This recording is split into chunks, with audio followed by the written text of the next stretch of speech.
Okay, so this is looking at Adam Archangel. A bit loud, am I? Yes, too loud. I think you want that one off. He's also... There's a key, Tim. Right, leave this on as well. Okay. Okay. Not too loud. Oh, okay. Anyway, so what needs to be restored here? So again, just repeat what we went through yesterday briefly. Relationship with the Archangel Adam. So Adam needed to win the respect of the Archangel to become the Lord of creation. So the Archangel had been around for zillions of years, running the whole show. Suddenly this new little boy and girl appear. They needed to win the Archangel's respect so that he would say, yes, God, they're qualified to inherit everything from you, to become the lords of creation. Yes?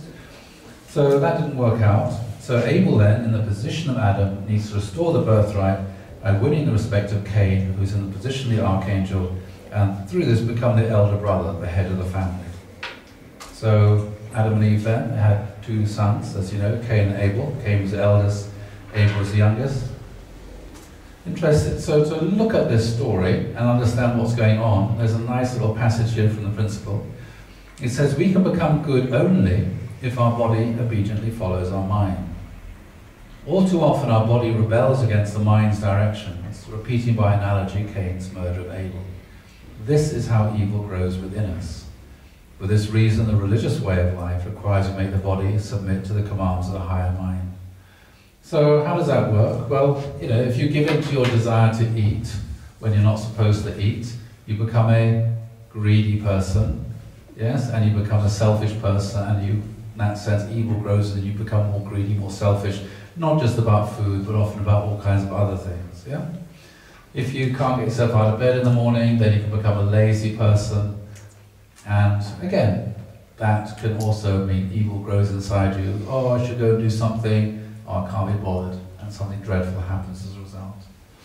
Or, you know, another thing, physical desire, sexual desire, people can't control that, masturbate, and it gets a bigger and bigger problem, and then, you know, people get dominated by this, to fulfill this sexual desire. You get people going around seducing women, have one-night stands, and the most extreme is can't control themselves and they rape people, okay? So that's because that can't control physical desire. So mind-body unity is very important. Mind, subject, overall problem. Okay, so what indemnity conditions need to be made to restore the fall? Adam and Eve should have made a foundation of faith, a foundation of substance, as talked about yesterday. So fallen people need to restore that, to restore the foundation of faith, restore the foundation of substance, the foundation of faith that's basically living within the moral law, following one's conscience, living a spiritual life, and developing one's heart and one's love for God. Foundation of substance, overcoming your fallen nature. You want to strangle somebody, murder them, but you don't do it. And instead you live a righteous life. And that's about loving your neighbour and loving your enemies. Make sense? Love God, love your neighbour. That's all. Probably there's foundation of faith, foundation of substance. There's all this sort of technical moon language. It just confuses things and puts people off. It's all simple stuff, really. Okay, so Cain then placed in the position to have the similar feelings, the same feelings as the Archangel, and this time instead of doing what the Archangel did, it needs to do something different. Okay, Adam and Eve had two children, Cain and Abel. What's the next question that children usually ask?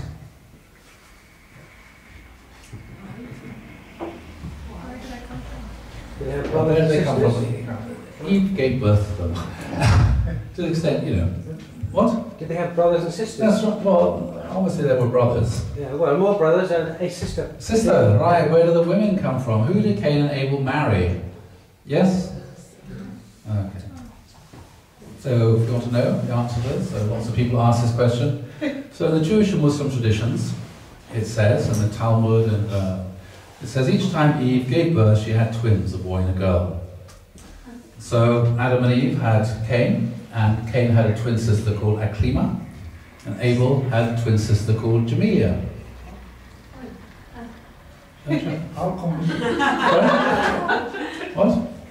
Was there no? I didn't know either. No, nobody knows. Anyway, it's in the Quran, it's in the commentaries of the Quran, and also Talmud that they had twins. Okay, what's the next question that comes along? Well, one cannot marry one's sister.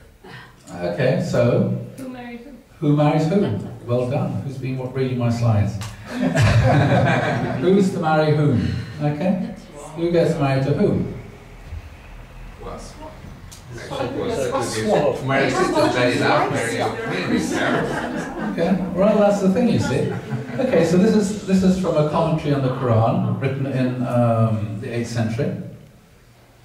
And it says, Adam told Cain to marry his twin sister to Abel, and he told Abel to marry his twin sister to Cain. Abel was pleased and agreed, but Cain refused, thinking that he was better than his Abel's sister. Instead, he wanted to marry his own sister. Twin sister. Yeah, so there was an argument. So Adam said, Cain, you and your brother Abel should offer a sacrifice. Whichever of the two of you has his sacrifice received by God will have the more right to her. So in the modern world, we just toss, we have an argument, disagreement, we toss a coin, heads or tails, yes? Or you do, yes? A few times. That's how people settle these kind of disagreements. In the olden days, they used to offer sacrifices to let God decide. So I often wondered, why did Cain and Abel offer a sacrifice? Why did Cain get so upset that he killed his brother just about a sacrifice? Okay, but there was a lot more to this than just that. So what should have been going on here? Well, God was already hoping some restoration would take place. So here you have Adam, Eve, and Lucifer. Lucifer took Eve. And so Cain, put in the same position as the Archangel, had to deal with similar kind of emotions, and he had to let Abel marry his twin sister. He couldn't let go of her, and he wanted to marry his own twin sister. Okay? That make sense? And so that's why Father said, from the time they made preparation for the offerings, Cain already had hatred towards Abel. It was not that he momentarily felt hatred when God did not receive his offering. Rather, even before that took place, Cain hated Abel and wanted to beat him to death. Now, Father doesn't explain why. He just states that. Yeah? There was much more to it going on than just whose offering was accepted. And anyway, so the story goes, the Bible, they brought their offerings. The story in the Talmud is a little bit more elaborate. And it says that, anyway, Adam told Cain and Abel, it's the Sabbath, you've got to make your offerings. And so when the Sabbath came round, Abel woke up early. He set his alarm clock for 5 o'clock. He woke up nice and early. He went and had a shower. He put on his best clothes. He went out into the field and he found the best lamb, and he took it to the place where they would make an offering, and he offered the lamb there, cut its throat, and it says the fire came out of heaven and consumed the offering. And Abel was so happy that God accepted his offering, and now he could go marry Cain's sister. And he was jumping with joy, and he heard the angels singing, and went home really happy. I'm going to go marry Jamelia. Was it the other way around? I can't remember now. Anyway, I'm going to go marry Cain's sister. Okay. Cain overslept. The alarm clock went off. He put it on the snooze, and he overslept. He got up late. He put on his usual work clothes. He went into the kitchen, had breakfast, and he thought, oh gosh, it's Sabbath. I'm supposed to make an offering today. So he went into the larder, found some cornflakes. Oh yeah, there's a bit left in. Took a dirty rag, wrapped it up in a rag, and went off to the place and offered his offering to God. And birds came along, and they took the rag and they ate up all the cornflakes. And Cain felt depressed. He felt, what was that about? Didn't feel anything good. Anyway, then he went home, and on the way home he bumped into Abel, who was singing and dancing and so happy. And he says to Cain, Abel, why are you so happy? And Abel says, I'm so happy because God accepted my offering. I'm going to marry your sister. How do you think Cain felt? Not so happy. So what should have happened then? Okay, here's what Jesus said. Jesus said, if you're offering your gift at the altar and there remember that your brother has something against you, leave your gift there before the altar and go. First be reconciled to your brother and then come and offer your gift. So what should have happened? Abel, having arrived at the place to make the offering, he should have thought, where's my brother? And he should have gone to find Cain, and he would have found Cain in his sleeping bag. And he should have woken Cain up very gently. Come on, older brother, wake up, let's go make the offering together. Not, come on, you lazy bum, get out of bed.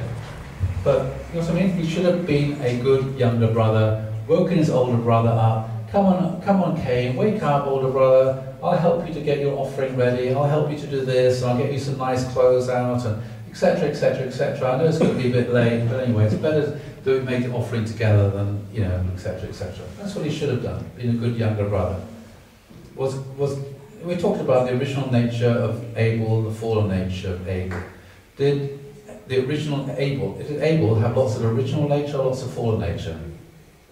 Fallen nature. He's boastful, he's arrogant, etc., etc., etc. He wasn't a good younger brother. Yeah. Anyway, so God then accepts Abel's offering, but he rejects Cain's offering. And then, as it says in the commentary in the Quran, Cain complained, "Your offering was accepted by him, but mine was not." And Abel replied, "Allah, God, accepts only from those who are pious." I'm pious. I'm good. God, that's why God accepted one of you. You know, you're dirty and you're this, you're lazy. And Cain said to Abel, "I will kill you, so you may not marry my sister." So Cain, as it says in the Zohar, which is a Jewish commentary, Cain was jealous of Abel on account of his female. That's in the world scripture as well. Okay, so how good a younger brother was Abel? Original nature should have been humble, lovable, etc., etc., etc. But actually, it was very hard for Cain to love Abel. Yeah? Because Abel was so arrogant. Yeah, he was very unlovable, very unhelpful. Didn't help his older brother. Does that make sense? Yes. So why didn't God accept Cain's offering? Well, the principle says God did, not because he hated him, but because Cain had to make, and it says in the Divine Principle, God could not accept Cain's sacrifice unless he first made some condition justifying this acceptance. So what was the indemnity condition Cain should have made? He needed to remove his fallen nature. So again, different ways to be Cain. You know, Cain should have loved Abel, respected Abel, wanted to be guided by Abel, and wanted to work together or be united with Abel. Fallen nature, he couldn't love Abel, couldn't respect Abel, didn't want to be guided by him, and didn't want to work together. Okay, so this is the process, okay, which we'll look at later. So Cain was very upset and very angry. God said, "Why are you angry? If you do well, you'll also be blessed." In other words, if you can overcome your fallen nature and your understandable desire to go and murder your brother, then you'll also be blessed. Anyway, time went on a bit, and again from the Talmud, it says that Cain was the tiller of the land. He grew crops and fruit trees and vegetables, and Abel had flocks of sheep. And it says that Abel's sheep and cattle wandered into Cain's field and destroyed his crops. So one day Cain woke up and thought, "I'm going to go and harvest all the fruit of my labor for the whole year." And he went out into the field and he found a whole flock of sheep, Abel's sheep, trampling down all the carrots and the fruit trees and the bushes and eating up everything. And all his work had been destroyed. How do you think Cain felt? Not pleased. So he goes to his brother and he says to Abel, "Why did you let all your sheep into my field?" And they got angry, and so Abel said, "Well, let's go and have a look." And so they went round and they had a look, and the fences were broken. And so Abel said, "Look, you lazy bum, it's not my fault my sheep went into your field. It's because you're so lazy you couldn't be bothered to mend your fences." How do you think Cain felt? That's when the expression came out. Really got Cain out. Because Cain realized it was his fault. And Abel, his younger brother, was arrogantly pointing out to him it was his fault. Yes? And so Cain then completely lost it. He lost control of himself and he attacked Abel and he killed Abel. And it says in the Quran, commentary on, actually the Quran itself, it says, Abel said to Cain, if you stretch out your hand against me to kill me, I shall not stretch out my hand to kill you, for I fear God, the Lord of the worlds. So Abel here made a mistake. He should have run away, or he should have defended himself, but he just allowed himself to get killed. So there's 3 stories here. Can you tell me what these 3 stories are? Within the big story, there's 3 episodes. Can you identify these 3 mini stories and how they might connect to some other threefold aspect of the principle? Well, the story about the wives, the story about the offerings, and the story about the crops and the animals. Okay, 3 stories there. Wives, offerings, and animals, and this sort of thing here. Can you connect that to anything else? It's got the number 3 in it. Blessings. Okay, how does that connect to the 3 blessings? Tell me. You tell me. I've got to do some work. The I offering, worked really hard to work all this out. so the offering was an do some work as individual level. well. So what do you say? The offering was an individual level. No? Offering is on the... First blessing. Okay, what's the first blessing? Okay, yeah, well, what does it mean? To mature. Yes, but there's another relationship. Mind, body. Mind, body, okay. Who had mind-body unity? Cain or Abel? Abel. What's the evidence for that? Well, he got up early in the morning. Yeah, he got up early and he went and made the offering. Was he really, Sorry? Abel, was he really that good? This is the story. Do better. This is, in the Bible itself, I haven't got some, in the Bible it says Abel's a righteous person. So, anyway, I'm not saying, he's really arrogant. Yeah. Yes, but the question is, did he have mind-body unity? No. Yes. He got up early in the morning, he washed, etc., etc. That's the first blessing, have that mind-body unity. Yeah. Okay, that's all. Okay, did Cain have mind-body unity? No, because he overslept. He got yes, so he was dominated by his physical body. He couldn't control his physical body. Okay, what's the next one? The second blessing is connected to what? Husband, wife. Okay, who marries who? That story, which sister they get married to. So who was able to accept the sister they were matched to? And who couldn't? Cain. So again, there's some issues there to do with the second blessing. And how does the third blessing work, fit in? Creation. Yeah, but what is the third blessing? Dominion over the creation. Okay, who had dominion over the creation? Cain or Abel? Abel.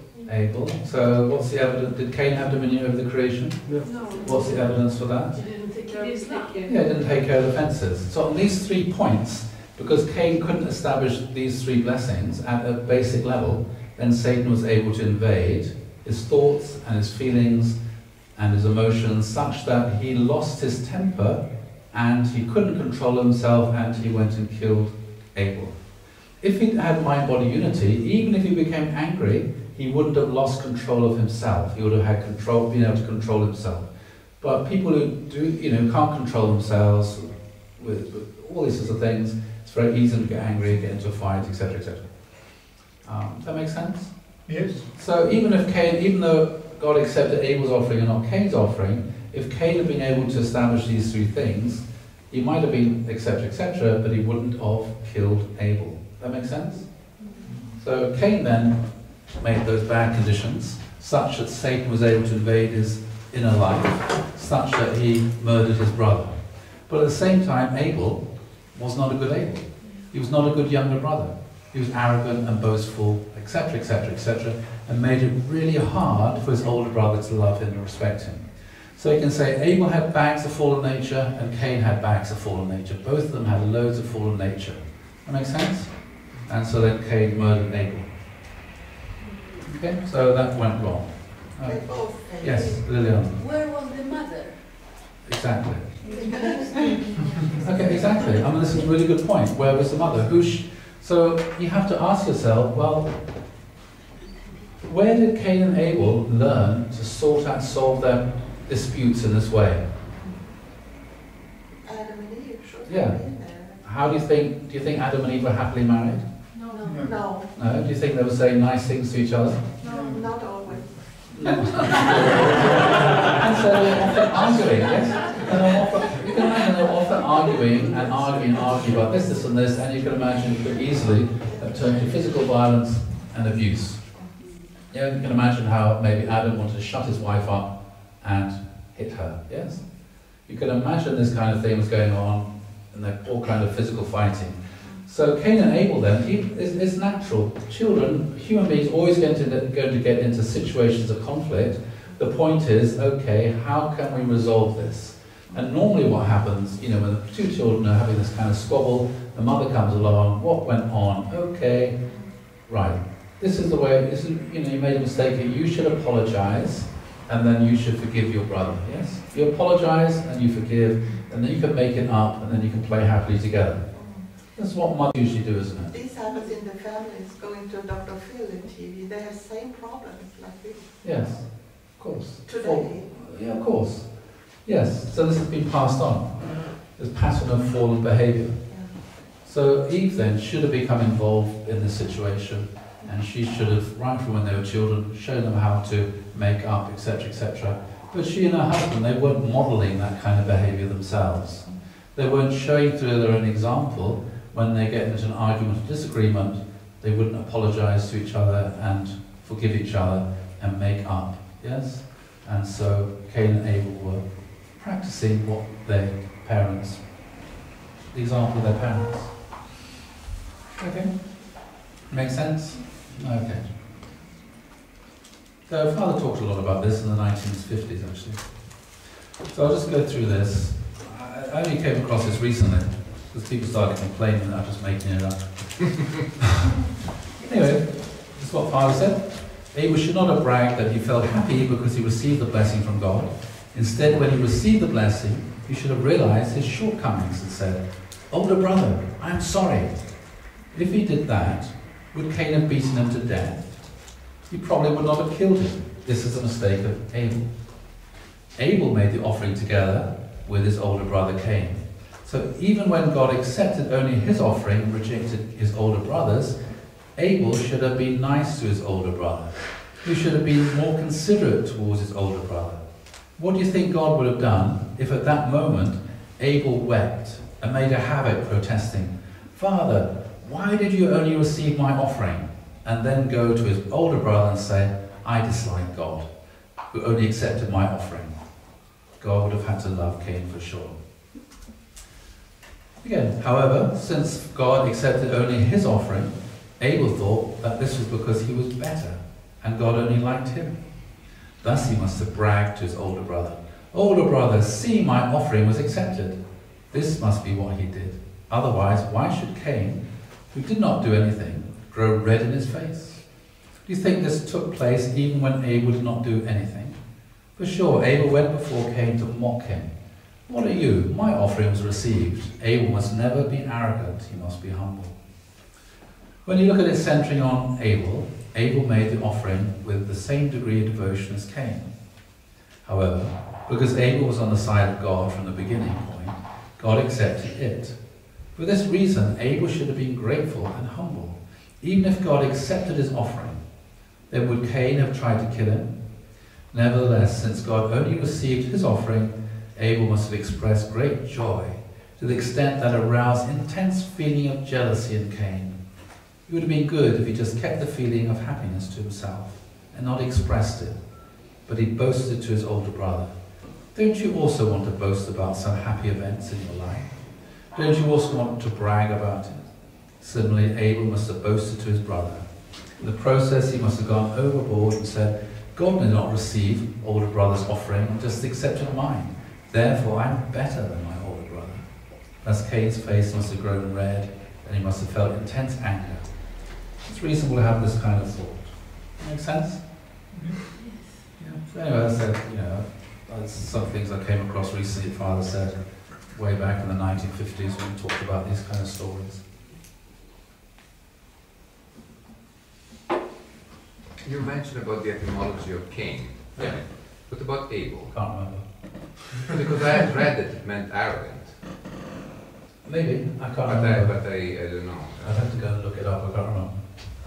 So, you know, the story, you know, when we look at the world in which we live, why do people get murdered? Often it's because somebody goes off with your boyfriend or your girlfriend or your wife, yes? And people murdered their wife because the wife went off with their best friend, or you can see it, stuff goes on because of this intense jealousy. Another reason sometimes people get murdered is because their neighbours, and it's in Sweden, sometimes in Britain it's like this, the neighbours, and they have a hedge, and one neighbour's hedge is growing over to the other person's land, he tries to cut it back, and then a big argument, and sometimes a person gets out a gun and shoots his neighbour, argument over land. And sometimes people argue about, you know, religion, ideology, or sometimes people get drunk, and they get into a fight, and they kill somebody. So, basically these three things are why people get murdered. People get drunk, and they violently say or do things they wouldn't have done normally because they haven't got mind-body unity. It's often because of relationships, jealousy, this kind of thing going on. People get murdered and killed, and often over disputes over land or money or this, that, and the other. People get killed. Yes? Make sense? This all goes back to this kind of story. It explains very well the problems in our society, and explains very well, you know, things that we need to establish these three blessings. Okay. No questions? Okay, so we'll move on to look at the next one. So here we're going to also look at the husband-wife relationship as it works in the Isaac and Rebecca story. So looking here, so Isaac and Rebecca, I'll tell you a little bit more about how they met later. And they had two children, Jacob in the position of Abel, Esau in the position of Cain. And as you know, remember when Rebecca was pregnant, she had this very intense kind of painful experience, and God said to her, "Two nations are in your womb, two peoples born of you shall be divided, one shall be stronger than the other, the elder shall serve the younger." The Hebrew itself is ambiguous about who serves whom, and it can be interpreted in either way. So again, what needs to be restored? Jacob in the position of Adam needs to restore the birthright by winning the respect of Esau in the position of the Archangel and become the elder brother, the head of the family. So how does that happen? Well, first of all, Jacob gets the birthright. So Isaac tells his son, you know, there's a birthright, the eldest son has a birthright. That means that when he dies, the eldest son will become the head of the family. Yeah? And Esau likes that, and Jacob wishes he could have the birthright. Anyway, so these two brothers are very different. Esau's hairy-skinned, he enjoys going hunting, and Jacob's smooth-skinned, he stays at home and helps his mum with the cooking and everything. Anyway, one day Esau goes out hunting, and he doesn't catch anything, and he comes home as hungry as a hunter, and he goes into the kitchen, and he sees Jacob making some food, and he says to Jacob, "Can you give me some food?" And Jacob says, "No, this is the food I'm cooking up for Dad." Esau said, "Why are you making such rubbish food for him? Lentil soup. He likes nice meat." And Jacob said, "Well, because our grandfather Abraham died, and so Dad is in mourning, that's why he's eating lentils." And Esau said, "But anyway, I'm starving, hungry, let me have some." And Abel says, "Well, what will you exchange it, what will you buy it from me for?" And Esau says, "You can have my birthright." And Jacob says, "Fine. You give me your birthright, and I'll give you a bowl of lentil soup." So what do you think about that? That's a good bargain. Good bargain, yeah. Did Esau take his brother seriously when he said that? Yeah, because it was quite a serious discussion. He wanted it in writing. They were fooled. I mean, Well, that's what it says. It says, "Thus Esau despised his birthright, didn't value it." Was there anything unethical about this? No. No, he sold it. Okay. Did Esau have to do this? no. No. What could he have done instead? Well, he could have taken. He still could have eaten. Oh, come on, you're my brother, I'm hungry, give me a cup of soup. Yeah, well, okay. Who thinks it's so to himself? Exactly. He could have said, "My birthright for a bowl of lentil soup, man, it's a bit expensive. I'll wait 5 minutes and have a peanut butter and jam sandwich." Okay? You know what I'm saying? He didn't have to do that, but he's quite impulsive, and he, without thinking about it, he did that. Okay. Is that a good way to win the birthright? No. This is what happened. Was it supposed to happen like this? No. Yeah, everything that happened is a result of choices that people made. Sometimes they make the right choice, sometimes they make a wrong choice, sometimes there are better things they could have done. Sometimes we read their stories and we think, well, because that's what happened, it's what was supposed to happen. Jacob needed to get the birthright, he bought it from Esau, fine. But how should he, or could he have got the birthright from Esau? Have you thought about that? How could it have been different? Birthright, you need the permission of the parents. He needs to win the birthright from, the birthright belongs to the eldest son. So the eldest son, who's been given the birthright by Isaac, he has the authority to give it to somebody else. And it so happens he sold it to Jacob. That was Esau's authority to give away the birthright and to sell it. So he didn't need the permission of the parents. I mean, No. it was his, and he did whatever he wanted. Hmm? It was his, Yeah. he did what he wanted. That's right, it's his to sell or to give away. Okay, so was Jacob, do you think Jacob was a good younger brother? No. Okay. Now let's think about it. Was Esau a good older brother? Esau. Anyway, Jacob then wasn't a really good, very good younger brother. Was Esau any good at hunting? Yes. Why do you think that? What evidence have you got for that? Well, he went out, didn't he? And he hunted some to receive a blessing from his father. No, not that particular day. Okay, this day he didn't catch anything. Okay. When it comes to later on the blessing, it says that actually he didn't come back till the end of the day. It was Oh, actually, it took him ages to go catch All anything. right, okay. So you can imagine then, did they have any food at home? Okay, Jacob's the one who works in the kitchen preparing food. If Esau goes out hunting, he doesn't come back for days, and when he does come back, he comes back without any meat. He has to go and cook lentils or something. You know what I'm saying? So how do you think Jacob looked at Esau then? Failure. Yeah, do you think Jacob looked up and respected his older brother? Probably not. Okay, so those are these issues going on here. So how would a good younger brother have responded? Well, first of all, a good younger brother, Jacob should have looked up to Esau and said, Esau, you're so big and strong, you've got such a hairy chest, you're so good at doing all these things, and he should have looked up to and admired his older brother and hero worshipped his older brother. Yes? If he'd done that, as we talked about yesterday, how would Esau have felt towards Jacob? He had to be clever. I would have felt. No, he would have loved. He would have loved him. He would have loved his older brother. He would have loved his younger brothers, always respecting him, admiring him, looking up to him, hero worshipping. He would have loved his younger brother and wanted to protect his younger brother. Okay? Now, of the two, who was the more intelligent? Jacob. Jacob's cleverer. He's more intelligent than Esau. Okay? So what should have happened is this. Jacob sort of thought, oh, older brother, he came home again and he didn't catch anything. I wonder how I can help him. And then Jacob should have thought about it. And he could have come up with an idea. Then he would have gone and said, older brother, you're so good at hunting, I was wondering how I might be able to help, and I came up with an idea. What about this? And Esau would have said, oh, okay, younger brother, because his younger brother's looking up to him, so he didn't feel threatened by his younger brother, who's always admiring him, looking up to him, and he loved his younger brother. Tell me, younger brother, Jacob, what's this idea you've come up with? And Jacob said, I was thinking, how about digging a big hole in the ground and covering it with sticks and branches and leaves and hiding in a bush and waiting till a cow comes along and falls in it, and then you can kill it easily. Yes? And what do you think Esau would have thought? Wow. A clever brother. What a clever brother I've got. I really respect my younger brother. He's got so many good ideas.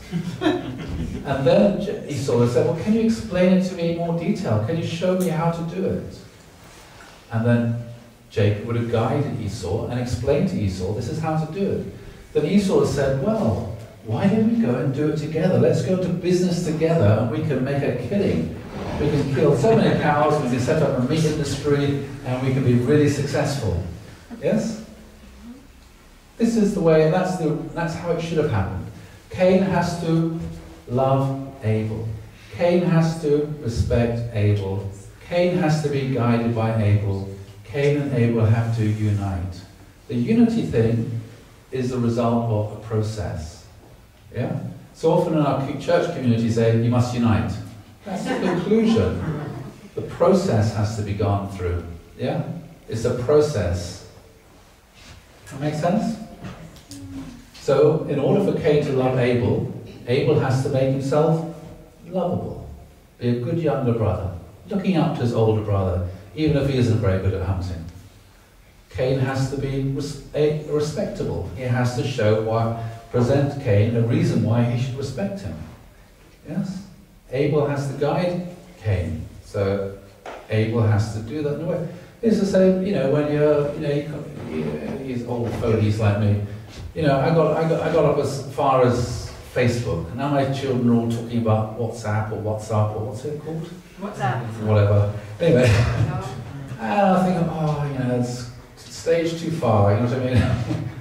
Anyway, it's very easy then for Abel, the younger one, to think, this stupid old man, etc., and then it just becomes more difficult, you know what I mean? So you have to be younger, speak in that way, have a lot of patience, you know what I mean, etc., so that these old fogies will listen and be guided and you can work together, etc. So it works there as well, you know what I mean? If you can't, otherwise, if you get someone they're not patient and they tell you, you're so stupid, that's the way it happens. I think so that's what should have happened then. Now, if that had happened like that, then after a while, Cain would have thought, my younger brother is so much wiser than me, so much more intelligent than me, that actually, he'll make a much better head of the family than me. So when Dad dies, it'll be much better for the family if Abel is the head of the family instead of me. And then he would have gone and said to Dad, Mum and Dad, I know I'm your eldest son, but to be perfectly honest, Jacob's much better than I am. I want to give him my birthright. Yes? That's how Jacob should have won the birthright. Esau should have given it to him. Natural Yes? submission. That's right. Yeah, that makes sense? Natural subjugation of Satan. That's the way it should have happened. That's what should have happened. Anyway, Jacob needed to get the birthright, but instead of doing it the way he should have done it, he took a shortcut and bought it. Yeah, but the real relationship between Esau and Jacob wasn't resolved. It was still very problematic. So, there we are. That's right. Okay, so I just went through that. So Jacob then takes Esau's blessing. So one day, anyway, time goes on. Isaac is getting old. He's blind. He thinks he's going to die, and he decides he wants to bless Esau. So he calls in Esau and says to Esau, I want to give you my blessing, but before I give you my blessing, please go and hunt and kill a deer and bring me some venison so I can enjoy my favourite meal. Now, in the story it says that Rebecca overhears what Isaac is saying to Jacob, and she thinks, Isaac's got it wrong. Jacob's the one who should be blessed. So she goes along and calls Jacob and said, Jacob, you're the one who Dad should be blessing, not your older brother Esau. Go along into the yard, kill a goat, and I'll cook it so it tastes like deer, venison. And then you go in and dress up and pretend you're Esau, and you get the blessing from your dad. Jacob says to his mum, but that's not right. If I do that and Dad finds out, Dad will curse me instead of blessing me.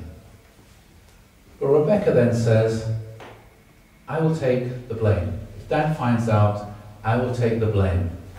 So Jacob then dresses up, pretends he's Esau, takes the meal in, and Isaac says, who are you? He says, I'm Esau. And then Isaac blesses Jacob. And then Jacob goes out. Then a bit later on, Esau comes in, and Jacob receives his father, receives his brother Esau's blessing. And Esau comes back, goes into his father, and then says, I'm here, give me your blessing. Isaac says, but I've already given the blessing to you. Who was that I blessed? And Esau said, it must have been my tricky younger brother Jacob. He gets really upset and angry. And he says to Isaac, have you got any other blessing you can give me? And Isaac says no. And there's this heart-rending cry from Esau, and also Isaac himself violently shakes when he realizes what has happened. And Esau goes out and says, I'm going to kill my brother when Dad dies. So what do you think about that story? It was not restored. It was not restored. Right. So what was what happened there right? No. Why not? Well, a lot of deception. Okay, it shouldn't be deceiving. Okay, now this is where this husband and wife business comes in, restoration. See, let's analyze here the relationship between Isaac and Rebecca. What kind of relationship did they have? Not very honest. Okay, what evidence do you have for that? Well, the wife wanted to trick her husband and she thought that was okay. Right, is it okay to trick your husband? No. Yeah. No. That's what she gave right. Okay, let's look at the story. What other evidence do you have that there's a problem in the relationship between Isaac and Rebecca? Lies. Lying. You were lying, that's the deception bit. What other evidence? She's listening. She's overhearing Isaac. Okay. What should have happened? Should have been there with him. Should have been in there with him, yeah? You, Marie-Helene? I thought that I have been thinking about it and thought maybe Isaac had a problem to listen to his heart. Yeah, sure. I think the problem began. There's a problem. So Rebecca found out that Isaac wants to bless Esau because she overheard it. She was, listening to outside the tent to see what was going on. How should she have found out that Isaac wanted to bless Esau? They should have talked about it. They should have talked about it. So they should have woken up, got out of their sleeping bags, done the 100K, and said, what should we do today?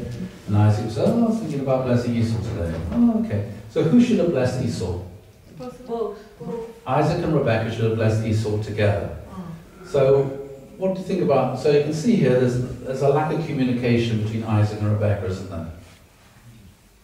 Okay. So there's a breakdown in communication. They don't communicate. They don't have a very good relationship like that. Do you know how I found this out? Tattling. Sorry? Somebody tattling. No, I found this out because one day my wife said to one of her friends, I love listening to my husband talking on the phone to his friends. And I thought, I wonder why. So I said, why? And she said, because then I can find out what your plans are. Okay. I see. Okay. It sounds a bit like Isaac and Rebecca. So what should have happened, they should have woken up, discussed it, and blessed Esau together. Okay? Alright. That's what should have happened, didn't happen. Okay, so Rebecca overheard. Now, Rebecca overheard, then what should Rebecca have done? She should have done what he also thought. What? Well, I mean, she disagreed with him, obviously. No, anyway, what should she have? She overheard that Isaac wanted to bless Esau, so what should her next move have been? Yeah, she should have gone into the tent, not with a rolling pin. Why didn't you tell me? But very humbly, oh, Isaac, have you got any plans for today? You know, what's on the calendar? What's on your schedule? And Isaac said, well, actually, I was going to bless Esau. And then they could have got into a conversation about it, and she could have understood what the plans were, and she could have said, why don't we do it together? So my wife has two favourite words. One is communication, and the other one is together. Why don't we go shopping together? Why can't we do it together? Yes, okay, sounds like it's Isaac and Rebecca. And so, yeah. So she should have gone in and discussed it with Isaac, but she didn't. Yes? Could an alternative reading of it be, in the Bible didn't go into their marital disputes and just kind of ignored that? They already spoke about it and Isaac just disagreed. Could that possibly be? I mean, the Bible says stuff, and then you have to analyze it, word by word, sentence by sentence, what's going on here. You have to interrogate the text, because it's all there, but it's not necessarily obvious. You have to think it through, and then it all becomes clear. So that's what the Talmud is. The rabbis, they interrogated the text, they came up with all sorts of different explanations of what was going on, and read these things, I try and work out for myself, oh, that makes the most sense. It says there that there was some kind of disharmony between Yep. them. Okay. Yes, he picks up these things. They're little words, little phrases, and you can pick these things up. It's like you did literary criticism at A-level, didn't you? Something like that, yeah. Yeah. Well, so you analyse the text critically and intelligently. Not take it literally, oh, this is what happened, therefore it must have happened. Actually, you have to go behind the text, what's going on here. Okay, so Rebecca didn't do that, all right. So instead, she went and approached Jacob. So why did she do that? Yes, Leah. Did she love Jacob more than the other son? She loved Jacob more than the other son. Now, is it good to have a favourite? No. No. Okay, that's a mistake. Why did she love Jacob more than the other son? He was at home more. He was at home more. She had this dream which she interpreted in a particular way. She thought Jacob's her favourite, her mummy's boy kind of thing. Obedient son. Did as he's told, all that sort of stuff. Okay, so she said to Jacob, this is what you should do. Okay, what should Jacob have done at that point? When Rebecca said, go and get Esau's blessing from your dad, what should Jacob have said? No, I won't. Can't do that. And The whole thing is, let's talk about this together, right? oh, he should Let's have go to dad and talk. That's right, Are exactly. you sure this is a good idea? That's right. So he sort of said to his mum, Rebecca, have you discussed it with Dad? I won't do it unless you first go along and discuss it with Dad. Okay? But he said, if Dad finds out, I'm going to be cursed. So did Jacob think it was a good thing to do or a bad thing to do? So was his conscience telling him he should do it or he shouldn't do it? Shouldn't do it. Okay, then Rebecca said, if you get into trouble, I will take the blame. Can you take responsibility for somebody else's sin? No. Can you transfer the blame for your sin onto somebody else? No. Okay, so was Jacob acting in a mature, responsible way? No. No, he wasn't following his conscience, he wasn't acting responsibly in a mature way. Okay. Make sense? So what went wrong here is Jacob and Esau haven't made a foundation of substance, which I talked about before, the proper way to get the birthright, but Jacob did get the birthright. There's a lack of communication between Isaac and Rebekah. Rebekah didn't ask Isaac. She came up with her own plan of what should be happening based upon her dream. Then she dominates Jacob. Jacob doesn't follow his conscience, and then Jacob goes in and deceives his father Isaac. Is it good to go and deceive your dad? No. No. So in that sense, is this a model family? No. Is this the way it should be? No. Okay, so you can say, has his family then established the four great realms of heart? No. Is the conjugal relationship, is that good? No. Sibling relationship, is that good? No. Parent-child relationship, is that any good? No. No. Very dysfunctional, isn't it? Okay? So that's why Satan was able to invade. Okay? So, what needs to be restored? Well, relationship between Adam and Eve. The man needs to respect his wife. He needs to love his wife. Become a good subject. Woman needs to love her husband. Respect her husband. Become a good object. So why didn't Rebecca talk to Isaac? Again, there's little stories there. One can try to unpack them and try to work some of these things out. It says here, this is when Isaac and Rebecca first met. Isaac went out into the field one evening to meditate. So what kind of a person was Isaac? He went out to meditate. What does that suggest? What kind of a person he was? Like to be alone? He liked to be alone. He liked to meditate. He wasn't a great talker. You can imagine he would be thinking about this experience he had with his dad and the sacrifice. You can imagine he's a little bit maybe introverted, that kind of thinking things through in his head all the time, working things out, meditating. Anyway, he looked up as he saw camels approaching. Rebecca, who was on the way from Haran, also looked up and saw Isaac. She got down from her camel and asked the servant, Who's that man in the field coming to meet us? He's my master, the servant answered. So she took her veil and covered herself. Why would she do that? Not to show her face. Well, why wouldn't she want to show her face? Why didn't she mind travelling with her face uncovered with a servant when she sees her future husband? Why would she cover her face? Because she realizes she has to trick him in order to marry him somehow. Not to show her herself. She doesn't have to trick him to marry him. It's already been decided she's going to marry him. Because she wants to marry him. It's interesting, isn't it? A veil, it's like she's creating some kind of distance between her and Isaac already. That makes sense? This is one way to interpret it. Why? Maybe there's a big gap in age. Maybe he was much older and she looked up to him and felt kind of, wow, you know, I'm not as on his level in that sense. Maybe she was overawed by Isaac. I don't know. I don't know. What one can say is one can try to speculate on why did this gap seem to develop right from the very beginning, even though Isaac loved her very much. I don't know. Okay, so let's have a look then at Isaac's blessing of Esau. This is the blessing Isaac wanted to give to Esau, but which Jacob stole.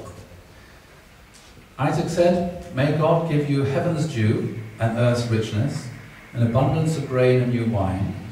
May nations serve you and peoples bow down to you. Be Lord over your brothers, and may the sons of your mother bow down to you. May those who curse you be cursed, and those who bless you be blessed." So what's this blessing that Isaac wanted to give Esau? What's it all about? What are the dominant values here? He will be the owner. Owner of what? Everything. Well, the first part is about what? Wealth. May God give you heaven's dew and earth's richness, abundance of grain and new wine. So it's about being very wealthy. What's the second part of the blessing about? Power.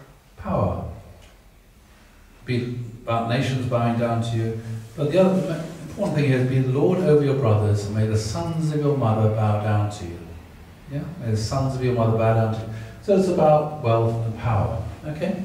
And is there much spiritual or religious content to this blessing? You think Esau would have been happy to get this blessing? It's about the things that Esau was interested in, yeah? And this is the blessing he wanted. So when Jacob then steals his blessing, how do you think Esau feels? How would you feel if you're... Oh. Should have stopped, shouldn't I? Okay, I'll just finish this bit. Good place to break. How would you feel if your brother stole half of your inheritance? Unhappy. Unhappy. Would you be justified in feeling unhappy? Of course. Would you be justified in being really angry and wanting to strangle him and throttle him?